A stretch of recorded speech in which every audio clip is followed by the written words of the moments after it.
11:30 மணிக்கு 2 சின்ன சின்ன குழந்தைங்க எல்லாரையும் தூக்கிட்டு அலலோ அப்படி ஓடுறோம் சார். எங்கிட்ட பைக் இருந்தா கூட எதிர்க்க வர பைக்க கூட பிடிக்க முடியாம ஓடுறோம். உயிருக்கு பயந்து எல்லாரும் அவ்வளவு ஒரு கஷ்டத்தோட ஓடுறாங்க. இவ்வளவு கஷ்டத்தோட எப்பவுமே இந்த மாதிரி தான் சார். மாசத்துக்கு வாரத்துல ஒரு தடவை இந்த மாதிரி விடுவாங்க. எங்க வீட்டுல இருக்க செடி கூட வளராது.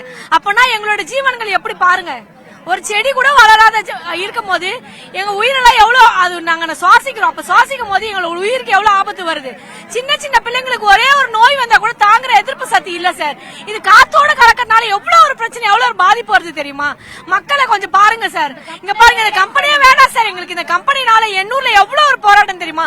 முக்கியமா எஸ்எம் நகர்ல ஃபுல்லா சுவாசிக்கிற ஒவ்வொரு நிமிஷமும் அந்த தண்ணியில கலக்குது. சாப்பாடு எது சாப்பிட்டாலுமே எங்களுக்கு அது ஃபுட் பாய்சன் மாதிரி ஆகுது. ஒரு சின்ன எதிர்ப்பு சக்தி கூட அவங்களால தாங்க முடியல. தண்ணியுமே சரியில்லை சார். தண்ணி வந்து அவ்வளவு ஒரு பொல்யூஷன் வருது. காத்து வந்து இயற்கை, அது அந்த இயற்கையில இந்த காத்து கலக்கிறதுனால எவ்வளவு ஒரு ப்ராப்ளம் வருது தெரியுமா சார்?